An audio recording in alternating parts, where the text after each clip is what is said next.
दीड महिना उलटला, सरपंचाच्या सहीला अद्याप मंजुरीच नाही. राधानगरी तालुक्यातील दुर्गमानवाड ग्रामपंचायतीचे ग्रामपंचायत अधिकारी हे मनमानी कारभार करत असल्याचा आरोप सरपंचांनी केला आहे. निवड होऊन दीड महिना झाला तरी सहीचे नमुने दिलेले नाहीत.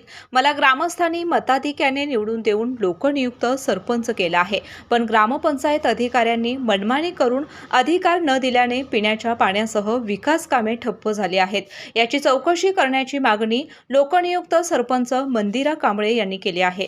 राधानगरी तालुक्यातील दुर्गमानवड ग्रामपंचायतीची सरपंच पदाची निवडणूक एप्रिलमध्ये झाली.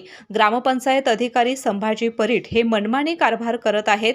सरपंच निवड होऊन दीड महिने झालेत, मात्र अद्याप त्यांनी सरपंचांच्या सहीचा अधिकार पंचायत समितीमध्ये दिलेला नाही.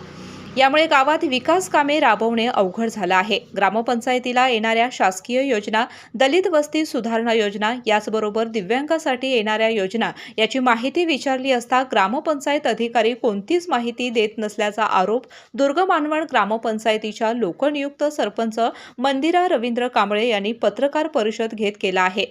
मे महिन्यात माझी सरपंच म्हणून निवड झालेली आहे. तरी 1 महिना झाला आम्ही सही नमुना दिलेला आहे ग्रामसेवकांकडे, पण त्यांनी काय अजून 1 महिना झाला तरी त्यांनी आम्हाला सही नमुना करून दिले नाहीत. आणि आम्ही स्वतः पडताळणी केल्यावर त्यांच्या बॅगेमध्ये आम्हाला सगळं कागदपत्रे वगैरे सापडली. तरी आम्ही या गावचा विकास करायचा असला किंवा आम्हाला माहिती हवी असली तर ते ग्रामपंचायतमध्ये ग्रामसेवकांनी आम्हाला अजूनपर्यंत दिलेलं नाही. वेळेवर हजर राहत नाहीत. त्यांनी काही माहिती असेल तर आम्हाला वेळेवर दिली पाहिजे. त्यांनी ग्रामसेवकांनी ते देत नाहीत ते वेळेवर. नाथाजी कांबळे यांनी ग्रामपंचायतीच्या मागील कामात मोठा भ्रष्टाचार झाल्याने आमच्या सरपंचला सहीचा अधिकार आणि माहिती देता येत नसल्याचा आरोप केला. कांबळे यांची निवड होऊन जवळजवळ दीड महिना झालेला आहे. ग्रामसेवक इथं जागेवर हजर नसतात. ज्या दिवशी हजर असतात त्या दिवशी आम्ही त्यांना सही नमुन्याबद्दल विचारल्यानंतर ते म्हणले की आम्ही सही नमुना तुमचं पंचायत समितीमध्ये हजर केलेलं आहे. तिथं आम्ही जाऊन दीड महिन्यानंतर चौकशी केली असता आमच्या निदर्शनास आले की त्यांनी तिथं सही नमुना हजर दाखल केलेली नव्हती कागद. मग आम्ही प्रत्यक्ष जाऊन तिथं विचारल्यानंतर ते सभापतींच्या समोर त्यांना बोलवण्यात आलं. ते तिथं हजर झाल्यानंतर त्यांनी आम्हाला सांगितलं की आपण टपाल केले म्हणून सांगितल्यानंतर ते टपालला गेलेलं नव्हतं. त्यानंतर आम्ही चौकशी केली तर टपाल नव्हतं. मग नंतरनं आरवाई साहेबांनी त्यांना डायरेक्ट विचारलं काय कागद कुठं आहेत, तर त्यांनी आपल्या बॅगेतली काढून साहेबांच्याकडे दिली. असं केल्याने त्यांनी सही नमुन्याचा काय प्रकार आहे तो आम्हाला काही समजलेला नाही. आणि काहीतरी कामामध्ये अफरातफर असल्यामुळे ते सही नमुना लांबवायला लागले. विकास कामं काय आहेत ते बी काय समजणं झाले आहेत.